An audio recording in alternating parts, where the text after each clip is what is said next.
melecehkan dirinya sendiri, juga melecehkan para wanita muslimah. Merendahkan nilai hijabnya sendiri. Ya menurut aku sih ini masih wajar-wajar aja sih. Astagfirullah. Jadi menurut dia itu seperti itu ya, biasa aja. Jasa jilat kelilingnya mau. Clean mau nggak? Kalau ini clean? Gimana lagi, Pak? Banyak orang yang bertanya apakah ini menista Islam, ya? Kalau bagi saya pribadi, dia mempromosikan pornografi dengan cara menggunakan pakaian syariat Islam, identitas seorang muslimah. Ini suatu penghinaan. Assalamualaikum warahmatullahi wabarakatuh. Alhamdulillah, salatu wassalamu ala rasulillah. Ma'ba'ad, kaum muslimin yang dirahmati Allah subhanahu wa ta'ala. Video ini sudah begitu banyak yang mereaction kaum muslimin, dan kita sebagai seorang muslim tentu sangat miris melihat konten-konten yang seperti ini. Seorang wanita tampil di media, kemudian dengan konten-konten yang berbau pornografi seperti itu, naudzubillah min dzalik. Kita berdoa semoga anak keturunan kita dijauhkan oleh Allah Subhanahu wa taala dari perbuatan-perbuatan hina yang seperti itu.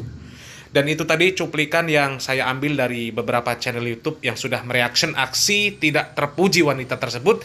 Dan kali ini kita akan menyimak dialog wanita tersebut ketika diundang oleh Dr. Richard Lee untuk berdialog terkait konten-konten wanita tersebut di media sosial miliknya, ya. Kita simak videonya. Tapi ya udahlah, nggak usah terlalu ambil pusing kalau aku sih. Kalau aku sih nggak banyak ambil pusing sih. Oke, tapi sorry ya, aku cuma nanya Oh, ya. iya. Bukannya setauku kalau misalnya wanita berhijab itu kan tujuannya apa sih hijab itu? Jadi kalau di video lengkapnya ini kaum muslimin, wanita ini sedang menjawab pertanyaan Dr. Richard Lee terkait komentar-komentar para netizen terhadap konten-konten wanita tersebut. Banyak sekali komentar-komentar yang mengarah kepada perbuatan perzinahan. Karena memang konten-kontennya isinya seperti itu kaum muslimin. Na'udzubillah min dzalik.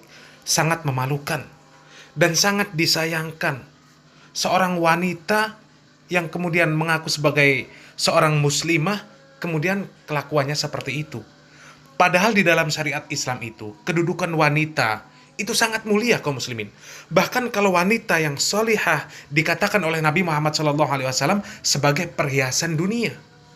Diriwayatkan dari Abdullah bin Amr bin As radhiyallahu an bahwasanya beliau mengatakan Rasulullah SAW bersabda, "Ad-dunya mata'un wa khairu mata'id dunya al-mar'atus salihah." Sesungguhnya dunia itu adalah perhiasan, dan sebaik-baik perhiasan dunia adalah wanita yang solihah. Hadis riwayat Muslim, ya. Kita lanjutkan untuk menyimak videonya. Ya, aku tahu masuk dok. Aku non muslim ya, jadi kita diskusi ya di sini ya. Aku tahu maksud dokter tuh kayak gimana. Nah, kenapa sampai sekarang aku tuh nggak, mungkin banyak yang bilang kayak, kenapa sih nggak lepas aja hijabnya ya kan? Nanti kan suatu saat kan kita nggak bakal tahu kan, orang tuh akan berubah atau gimana. Ya, one day mungkin aku nih ya, di pikiran aku pengen jadi yang lebih baik tuh. Cuma mungkin sekarang masih umur aku masih kayak gini kan, masih segini, dan ya di umur segini banyak yang kayak mungkin lebih ke pengen ya bergaya aja gitu. Ngerti nggak maksud aku? Ngerti. Iya kan? Nah, pengen self expression, kamu gaya kamu kayak iya. gini, Nah, kayak gitu kalau ya. misalkan udah aku ada plan kok, kayak misalkan udah nikah atau gimana, pasti aku akan memperbaiki pakaian aku dan semuanya, kelakuan aku mungkin yang di mata kalian salah, ya mungkin akan aku perbaiki kayak gitu sih. Jadi pasti akan ada perubahan. Kaum muslimin yang dirahmati Allah Subhanahu wa taala, ketika melihat video ini, sebenarnya video ini menjadi pelajaran besar bagi banyak orang, khususnya bagi perempuan muslim. Seharusnya ada rasa malulah ketika melihat video ini. Orang yang tidak beragama Islam memberikan nasihat tentang syariat Islam yang dilanggar oleh orang Islam. Berjilbab, menutup aurat itu wajib kaum muslimin. Dan kita lihat begitu banyak wanita muslim yang mereka tidak menutup aurat. Dan sebenarnya kami juga merasa ngeri mendengar jawaban wanita ini. Seakan-akan dia tahu ajalnya ini masih lama, masih jauh. Padahal sudah jelas datang nasihat yang baik. Kemudian dia mengundur-ngundur waktu untuk memperbaiki diri, untuk bertaubat. Padahal ajal ini bisa datang kapan saja. Dan kalau sudah datang waktunya, ini tidak akan bisa dimundurkan sedikit pun. Dan maut tidak mengenal belas kasihan. kasihan masih muda, belum menikah, kasihan belum kaya, kasihan belum mapan, kasihan belum bertaubat. Maut tidak mengenal rasa kasihan sama sekali. Apalagi jelas-jelas Nabi Muhammad SAW mengatakan bahwasanya penghuni neraka itu paling banyak wanita. Jadi untuk kaum muslimah, berusahalah untuk menjadi wanita yang masuk ke dalam kelompok yang sedikit. Bukan kelompok yang banyak yang menghuni neraka, tapi kelompok yang sedikit yang akan masuk ke dalam surga. Ya, kita lanjutkan untuk menyimak videonya.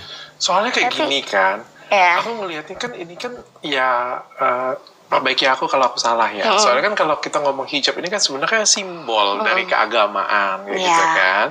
Dan juga kan hijab ini kan kalau aku nggak salah nih ya, itu kan ingin apa ya, menutupin aurat kan kalau aku nggak salah kan, menutupin aurat supaya nggak kelihatan auratnya.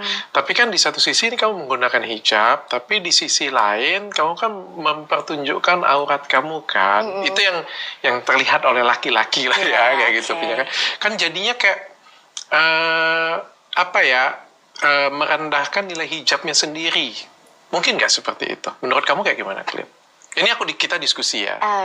Ya itu kan ya balik lagi ya, itu pandangan-pandangan orang. Itu mungkin kalau mungkin menurut orang seperti itu kan ya, menurut aku sih ini masih wajar-wajar aja sih, karena banyak juga sebenarnya yang kayak contohnya nge-gym ya, dengan pakaian aku yang seperti itu.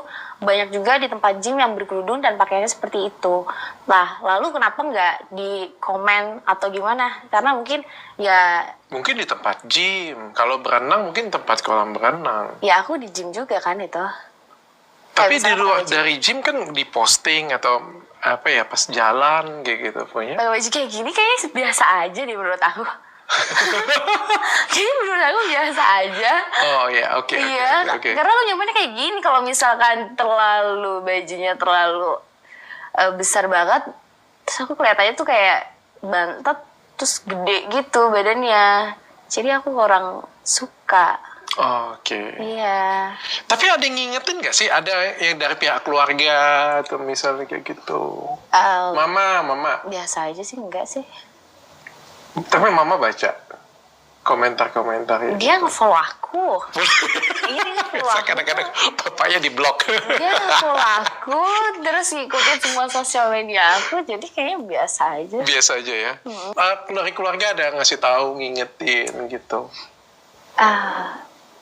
Kayak gitu doang sih. Enggak sih, nggak pernah. Biasa Urusannya aja. biasa aja. Biasa aja. Innalillahi wa inna ilaihi roji'un. Betapa berat pertanggungjawaban di hadapan Allah Subhanahu wa taala nanti seandainya tidak segera bertaubat. Jangan sampai maut yang datang lebih dahulu. Jangan sampai maut yang lebih dahulu menghampiri. Ini orang tuanya, keluarganya melihat anaknya seperti itu. Konten-konten anaknya menjurus kepada hal-hal yang berbau perzinahan. Naudzubillah min dzalik, ya. Semoga segera bertaubat ya, semoga segera bertaubat. Dan wanita ini kaum muslimin, senjata yang paling ampuh bagi syaitan. Senjata yang paling ampuh untuk memasukkan siapa saja ke neraka. Fitnah wanita itu luar biasa besar. Nabi Muhammad SAW mengatakan, "Ma taraktu ba'di fitnatan adarru 'ala rijal minan nisa." Aku tidak meninggalkan satu fitnah pun yang lebih membahayakan bagi para laki-laki selain fitnah wanita. Hadis riwayat Bukhari dan Muslim. Semoga Allah Subhanahu wa taala menjaga kita dan juga keluarga kita dari fitnah wanita, dari kerusakan-kerusakan wanita dan kerusakan-kerusakan yang disebabkan oleh wanita. Kalau dibahas masalah fitnah wanita ini tidak cukup waktu 1 hari. Tapi mudah-mudahan yang sedikit ini bisa bermanfaat. Barakallahu fikum. Wassalamualaikum warahmatullahi wabarakatuh.